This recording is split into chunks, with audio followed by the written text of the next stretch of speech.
Hey, it's Lauren. Thank you so much for listening to The Afterlight. Enjoy the episode. This episode's been brought to you by the Raw Spirit team. Growing your business is just the beginning.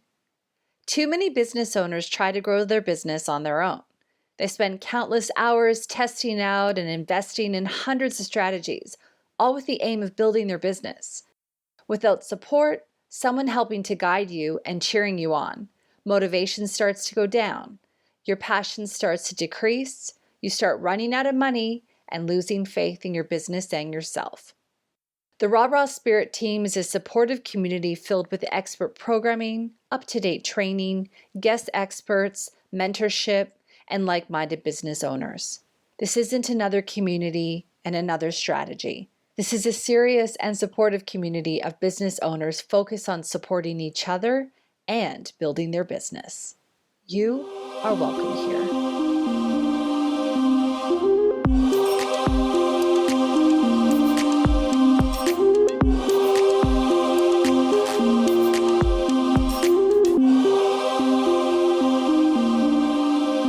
My guest today is Amanda DeWarren. Amanda's friendly and natural personality and her ability to relate to people from all walks of life make her a very appealing guest on TV and radio shows and podcasts such as The Afterlight. Amanda makes second connections to both people and animals that have passed over, and is also one of the few people who can also communicate with animals that are alive. She's featured in numerous magazines and newspaper articles, including a 2-page spread in Queensland's Sunday Mail. She also loves to go on radio and has twice shared the airwaves with Jackie O and Kyle, as well as Rove McManus. I'm so honored that Amanda has made some time to talk to me today. Hi, Amanda. Thank you so much for being here.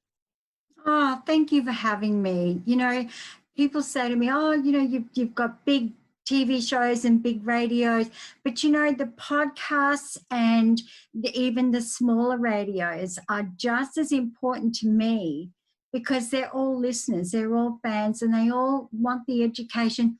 It doesn't matter if you have a group of 2 or if you have a group of 2 million. It makes no difference to me how big or small the podcast or the radio station is. You're all important to me. Every single person that listens to what I have to say is so important to me. I love that. Thank you so much. And I agree with you because sometimes too, when you're starting out small podcasts like mine here on The Afterlight, you know, it can grow into something much more. Yeah. We don't start where we want to end, right? So true. Yeah. Talking to you today is absolutely important to me, and your listeners are as important to me as 2 million that were listening on Jackie O and Kyle. I love you all the same. Thank you, Amanda. So listen, I know we have only about half an hour to chat today. There are so many questions that I want to know. There's so many things to ask you. This is part one. Part one. Okay, perfect. Part one.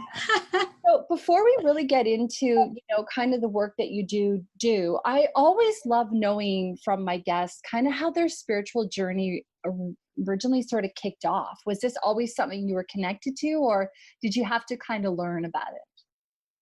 I always knew from a very young age that there was something different about me. I just had this feeling that for some reason I knew that I was meant to be doing something globally and to be well known.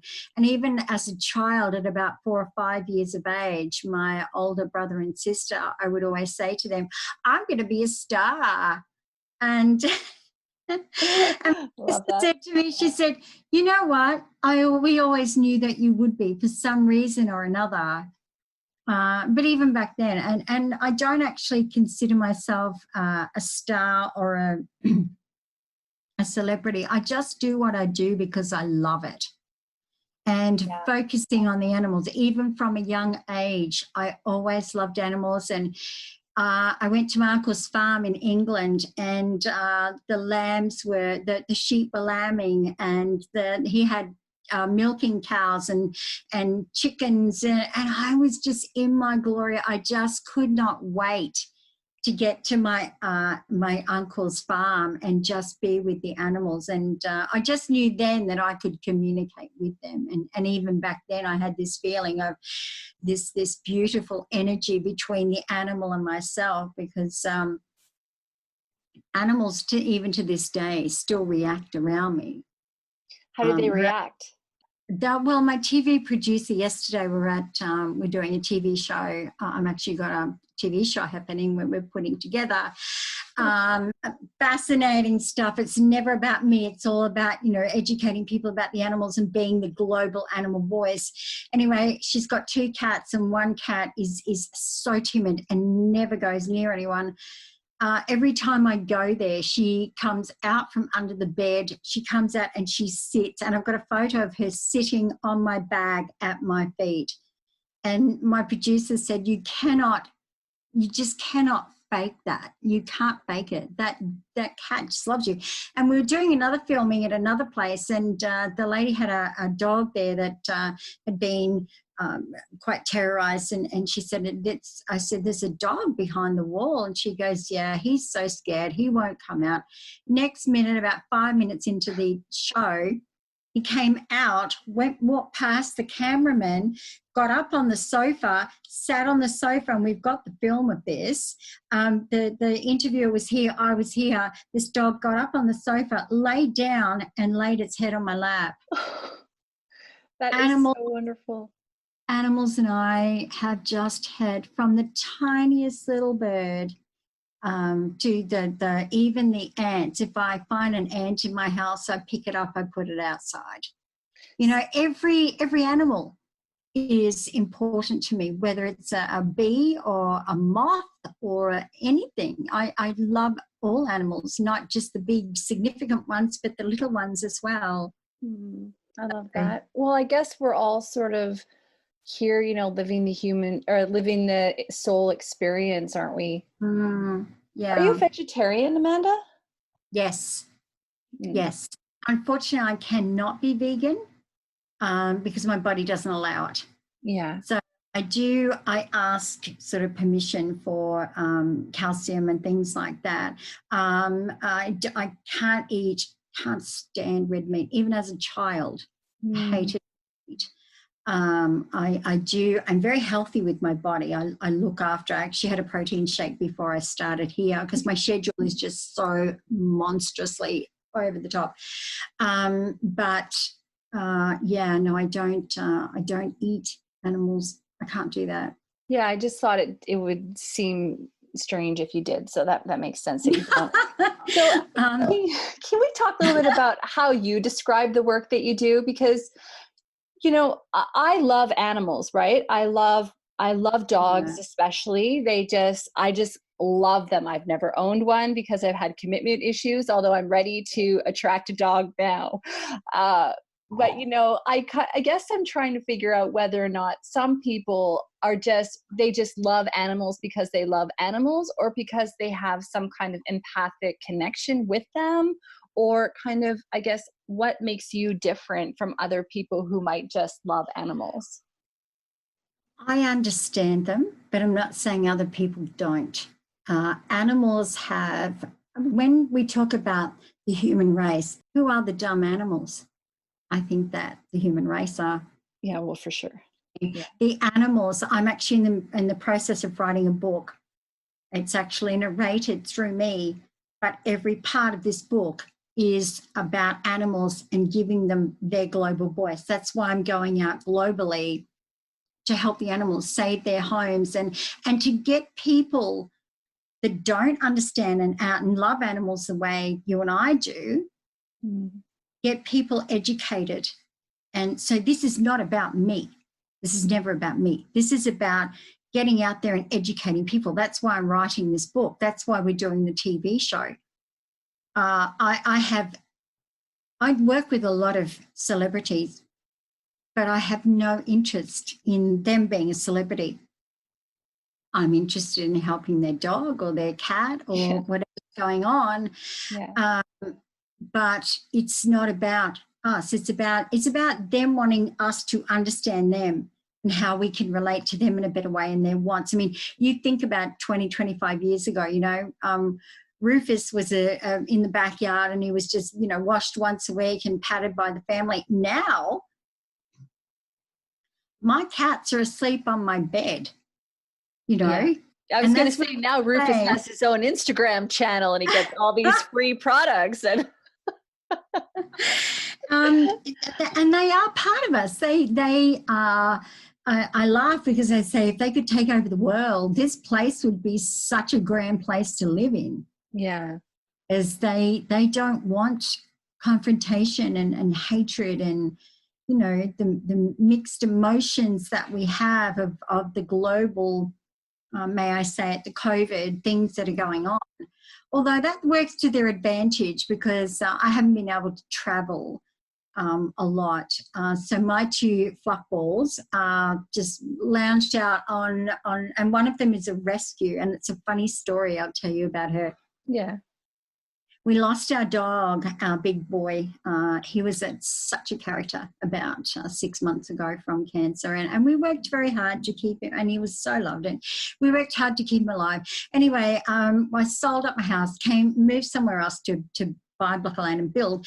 Anyway, I took a lot of his stuff to the rescue centre. And when I was in there, I felt this cat saying to me, "I'm old and I've been here for a while. Can you rescue me?" Yeah. I hadn't seen her. Anyway, I looked her up and there she was. And anyway, I rang the rescue company and place and I said, "Look, I really want that cat. Can I please have her?" And when I went and saw her, because I have another cat, they said no. So, and I said, "Do you have any idea who I am?" And I was trying to pull rank there, but they weren't having it. Anyway, they said, "No, you've got another cat." And I said, "Yeah, but my cat's really great. And I can tell you now, these two will absolutely just be fine." Anyway, to cut a long story short, one of my dear friends went in there. She got the cat for me, and it was a funny story because I have a big truck which is really quite, you know, it's big 4-wheel drive. Anyway, I parked it around the corner, took off in the bush, hid in the bush like this, and was checking out whether, you know, peeping through the bush, and I'm thinking I really need to pee. So I went over a bit further into the bush, and because I couldn't go to the toilet, obviously, we're in the middle of nowhere. Anyway, I'm squatting to save my life. I was absolutely busting because it's a 2.5 hour drive up there.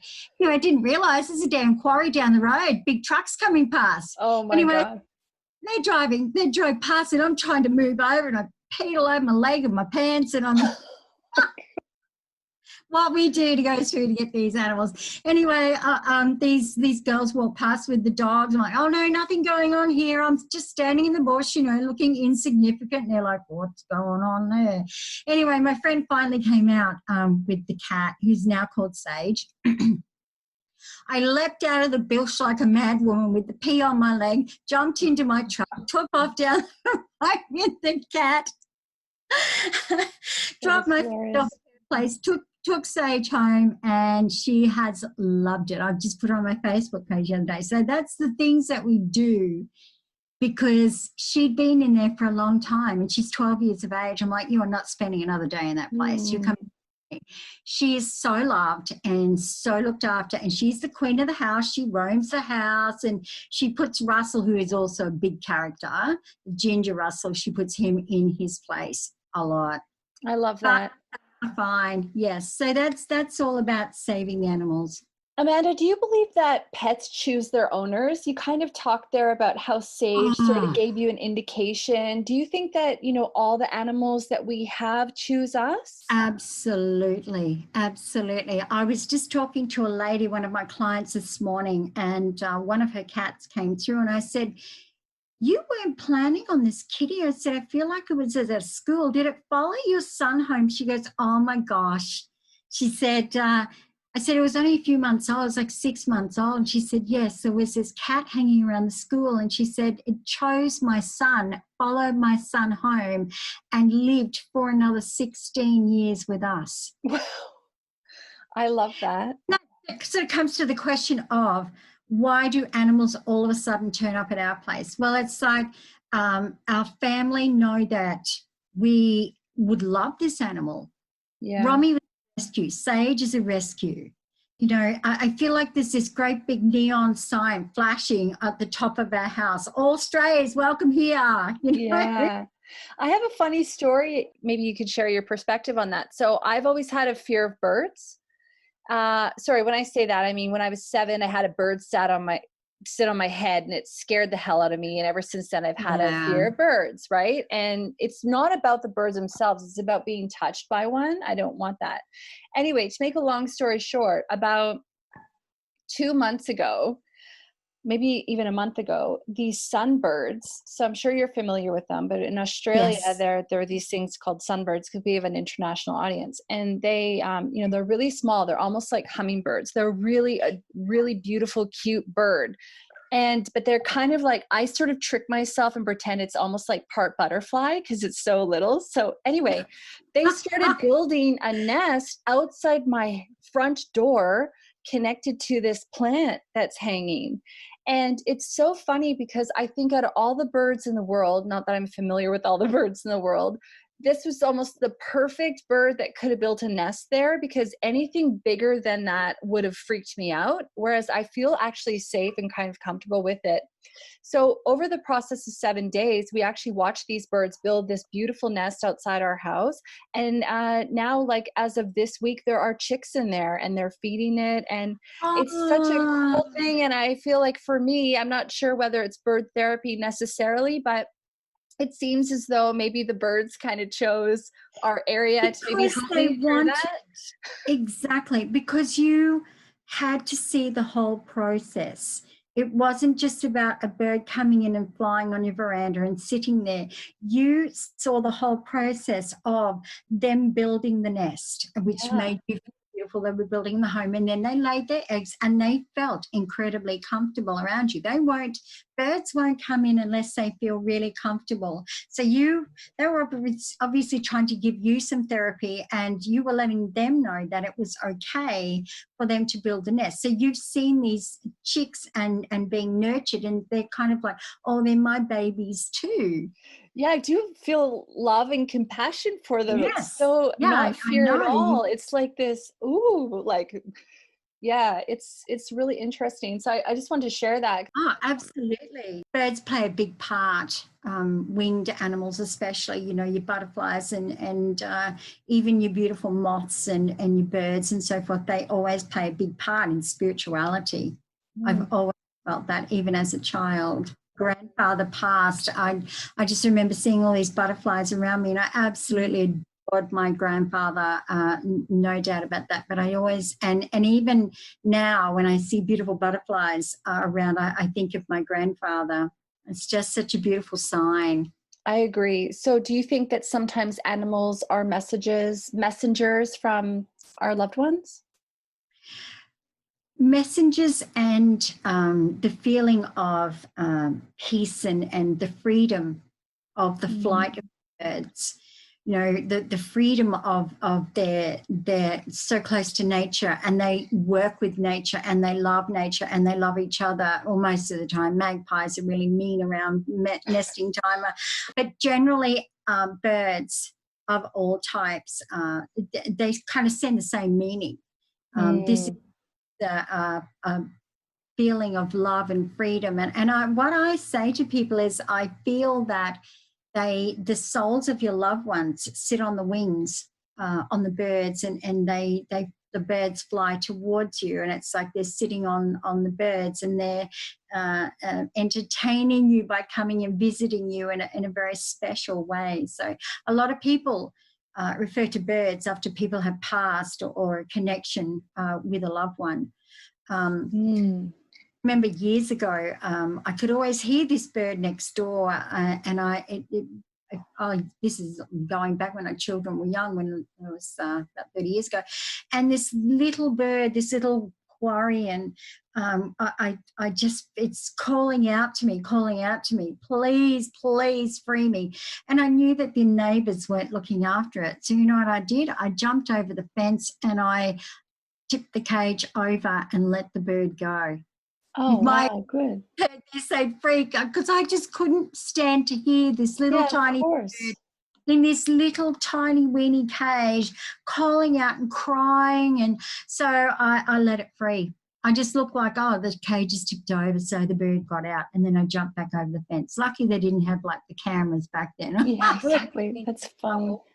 So I guess I'd like to know, Amanda, can you communicate with all types of animals, and what kind of things do they say? Because I guess when I think about different animals, like they do have different personalities. So that would, I would imagine they would speak differently. They would have, yeah. Tell me about that process exactly.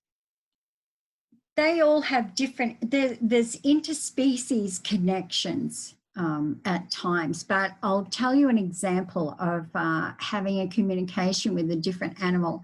I had an American zoo ring me and then email me and said, look, we're having trouble with an elephant. She won't eat.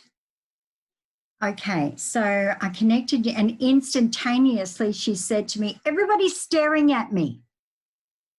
I said, so when you feed her in front of all the people, the visitors. And they said, yes. And I said, don't feed her in front of the visitors. She does not like that. I said, you need to give her a private place at the end of the day and feed her in a quiet place where there's no one else around, no noise. It's not, there's nothing to distract her. Straight away, instantaneously, she started eating. Because she didn't want to be in front of people being fed. The others would eat happily, and I said to them, I said, I think she's going blind. There's some blindness in her. So they got the vet out, and sure enough, they found out that she was actually starting to go blind. So I can also detect ailments in animals as well. And that's a lot of my work. I have vets call me, and people that can't work out what's going on with the animals. But I say to people, I'm not a doctor. I can't prescribe. I can tell you what I feel. So then you need to go to your vets. Right. And I will not sit there and go, no, you shouldn't be taking that medication. I always suggest to people, go to your vets. Once we find out what's going on, take this to your vets, see if they can fix it. Do you think, Amanda, that sometimes when pets are living in toxic environments, or maybe environments that are tumultuous, that sometimes they take on the energy and the stress of the home instead of the people in the home feeling that? I'm asking in part as well because I know somebody recently and their animal died, and they had a really big tumor, and I think that animal probably took on a lot of depression and stress over the years.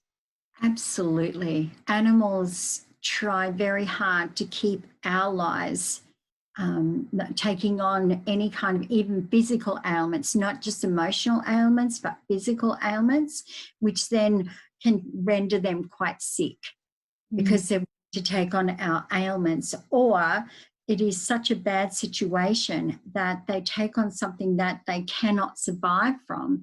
But then when they've crossed over, see, they're always a big part of our lives for the rest of our lives. So they can help from the afterlife to try and make our life a little bit better, like opening doors or making situations happen that the person that they're worried about leaves the home situation and so forth. They're incredibly intelligent. So they just try and make our lives better. Unconditional love, which goes on way beyond the grave. When they physically pass over, they are still a huge part of our lives. I did a reading for a gentleman the other day, and his German Shepherd, his German Shepherd, this man was 92 years of age, and he got his German Shepherd when he was 5. It passed away on his 17th birthday. Now, 75 years ago, this dog passed away, but I said to him, I've got a German Shepherd coming through. I said, it feels like she's a real lady. And he goes, oh my gosh. He said, I was hoping she'd come through. Her name was Lady. And she was, you said, beautiful. I got the name. I said, he said, her name is Lady, and she was my German Shepherd. And he said, she was the one true love of my life. Oh, I love that. And they're never angry at us for having to make that decision, even if we are responsible for their passings. Like a few weeks ago, there was a lady that accidentally had backed over her family cat. this cat was not angry at her. And when we have to make that decision to say goodbye to them, that is the hardest thing in the world. They are never resentful towards us. They're never angry. They understand that we're only trying to end their suffering and not their lives. So they know if we have to make that decision to say goodbye to them, they know that they're going over the Rainbow Bridge. They're going to meet up with family and friends and other animals that they have had in their lives, or even animals that they didn't have physically in their lives that they know. So they're never resentful, never angry at us for having to make that decision. And they go on loving us forever and a day. They don't stop loving us. Do you have any opinion on pets and reincarnation? I mean, you were talking about Lady there, 75 years. Did Lady never make an appearance again in that man's life? No, but it's really funny you said that. You must be a bit psychic in reading my mind, because I was just thinking about telling you about the reincarnation of the lady with the 3 cats. Okay, let's hear it. Yes. So this lady had a cat when she was very young, and it was given to her as a kitten, and she was probably only 5, and it lived for many, many, many years. So it kind of went through an engagement and a marriage and moving into the house and the first child, and then the cat passed. And she was absolutely devastated. The next time she found a stray cat, and well, it came to her house, a stray cat, all of a sudden turned up, and we were talking about that before, and the cat was only probably about 2 years of age, and she said, this cat just walked straight in, sat on my sofa and looked at me, and she said, I just knew the eyes. I knew that it was my Sonny. Anyway, she called him Sonny 2. So it was Sonny 2. So she called Sonny 2, and that was his name. So she said, I said, he must live for about 15, 16 years. And she said, yeah, and he did exactly what her Sonny did. Anyway, as she got older, they did a retirement village thing. And the third time, this cat, the next door neighbour's cat, kept coming over to her place and just would not stay at home. And she said, as soon as I saw this cat, she said, I knew it was Sonny 3. And this cat came in, sat on the sofa and did not go, even though the neighbours tried to get the cat to go home, every opportunity, it would jump the fence, go to her house, sit on the lounge, just like the other 2. She said, I just looked at those eyes and she knew that this again was her cat. Reincarnation knew her. So absolutely reincarnation. Absolutely. Yeah. Soul comes back into 3 different bodies, 3 different looking cats. Yeah. Can you put an intention out like that, do you think, into the universe? Like if I wanted to attract my old dog, let's say, into my new dog, would that be, or is that selfish in assuming that there might not be another soul that's meant to come in to do different work with me? On the circumstances of what the soul is meant to be doing for you in your life. Yeah. If on a different journey to what the soul was that the dog had, the first dog, it may not match to what you're doing. You might need a dog, is used to being at home by itself and so forth. But when you had the first dog, you were home all the time. So this dog was used to having you, because they still keep that same personality. So in actual fact, if it matches what your lifestyle is now, generally they will come back. But I hear it so many times of different animals. I think there's some research being done. I'm not sure where, but I heard something about the other day about animals being reincarnated. And that's something also in my book as well, about the reincarnation and how they want to be so much in our lives that they come back as always species. I never see different species. It's either a cat's a cat or a dog's a dog or a horse is a horse. And I have seen reincarnations in horses. So even myself kind of experience, I get the funny feeling that my little rascal Russell, I get the feeling that he may be a cat that was actually reincarnated. He's been reincarnated from a cat we had many years ago, just his mannerisms and so forth. That's so cool. Boy. I love that. So listen, I know that we don't have too long left in our conversation. I'm hoping that on part 2, we can go into more about your readings. I know that you've been tested on your ability. I was hoping we could talk about that in kind of the next episode. But before we wrap up, is it possible that I just ask you a couple more questions? Absolutely. Absolutely. Okay, Yes. cool. Well, just before we wrap up though, I really want to know a little bit more about the animals communicating with you. Like, do they communicate to you in pictures or in words? Because I would imagine they can't all speak the same language as you, especially if you're doing international readings. Whether it's international, any type of animals, it is all the same telepathic images. So it doesn't matter what species, doesn't matter where they come from.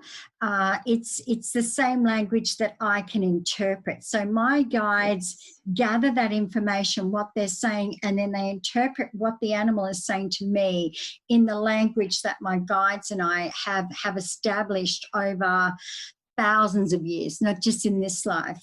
So I understand whatever's happening with the animal, whether it's like a cat recently in America. In Sacramento, a lady had heard about me and she had troubles with her cat. So I instantaneously told her what was going on with her cat and the problems between the two cats and so forth. I knew straight away. So it's no different to me, whether it's a dog, and sometimes you get the dog and the cat. Oh, he was mean to me the other day. I had a cat. I do so many readings a day. I'm booked up for months, but it's funny because they start to talk to me in the way that my guides can understand. So the cat was beating up on the two dogs, and the two dogs are going, she's really mean to us, Amanda. She just comes out of nowhere and just latches on and she ambushes us. So the cat's going, yeah, and you deserve it. So That's funny. hilarious. Comes soon, and the lady's laughing. She goes, that's exactly how I could imagine him saying it. Yeah, you lot deserve it, and I'll do it again. I'm not apologizing. And she said, that is the cat. That is so the cat. So, I pick up on their personalities, and she said I could just imagine him saying that because she said he's such a sassy little guy and he just runs his house. That's so funny. Do you think sometimes animals share too much information? Oh, absolutely. There's Yeah. the guy that was busted having an affair with a woman when his wife goes to work, the three little dogs, in a reading, told this lady, who's that blonde lady with the red jacket that comes in every Thursday? Oh, wow. Wow. And this is an absolute true story. I have validation on all of these. Anyway, she rang her husband. He knew that she worked long hours and at a different office. So this woman came in on a Thursday. Anyway, she rang him from the office phone and she said, oh, I'm going to be really late tonight. I'm just swamped with work. As soon as she hung up, jumped in the car, went straight to her home, walked into the house. There's the red jacket and busted the husband. Wow. Well, that's crazy. So Yes. did you So get that information and then tell her? I told her the information from the dog. Yeah. The dogs are saying one day a week. I said, I feel like it's on towards the end of the week. She goes, she said, I had my suspicions. She said, because I work in a different office on a Thursday and it's like an hour and a half away.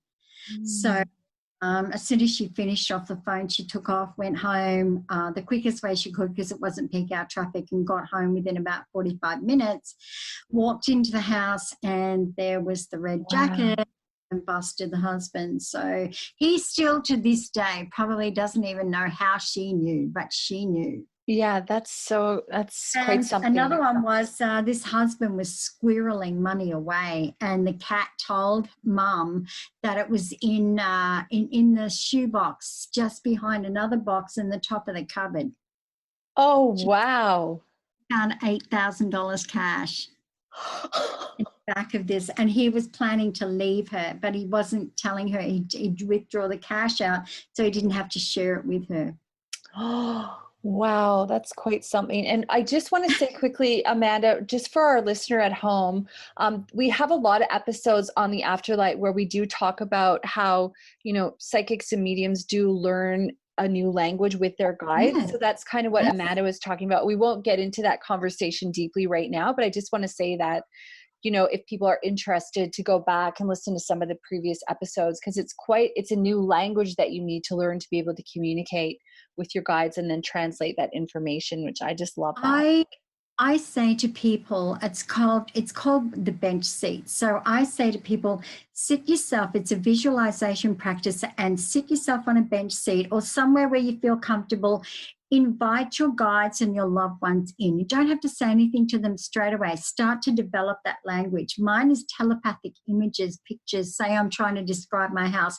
If I show you a picture of my house, then you get it straight away. I might sit there and go, oh, it's in the middle of a country town and blah, blah, blah, and be completely different. But it's always easier for my guides. And I do hear names and words and smells and things like that.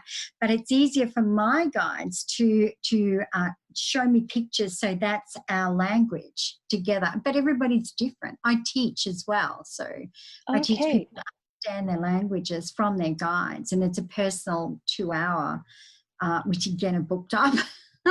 Well, that's good. You should raise your prices. It's never about the money. I just love what I do. That's what I do. And I just really love helping people to understand themselves, their animals, their relationship. I was on this earth to teach. Yes. Probably not to be rich, but to teach. It's just what I love to do. I love that so much. Well, thank you so much for your time today, Amanda. I know you've got another appointment I'll let you get to. Hopefully on the part 2, we can talk a little bit more about, whether or not animals have auras and spirit guides. I want to know, maybe some more of your favorite stories. They do. Maybe. Yeah. Okay, good. Well, spoiler alert, they do. So, but I can give you examples of that and tell you all about it. Thank you so much to your listeners and yourself for having me on board. Thank you, my friend. How can people find out more about you and what kind of services you offer? I know you're booked up, which is fine. Most people are happy to get in line. We can still, we've made some more space for people. So there are some vacancies. I've had to add a few more days. But there's 2 websites. There's amandadewarren.com. And there's also the animalwhispers.com. I think it's .com.au. The Animal I'll Whispers. put a link to all that in the show notes. Yeah, so there's that will be transitioning into all the new services, and so I'm going to sort of basically next year transition into mostly the animal side of things. Lovely. Look, it was an absolute pleasure being on with you today. I love sharing my experiences and helping people to understand more about their animals and even themselves. Yes. To a degree. And I'd be really honoured to come back on again and talk to you. I'd absolutely love that. Thank you, my friend. The privilege was mine. So thank you so much. And I can't wait for part 2. Absolutely. Take care, my darling. Thank you. Hi, thanks so much for listening to the episode. I hope you enjoyed it. If you did, please leave us a review where you listen to your podcast and share it with your friends. Thank you. New episodes every Thursday.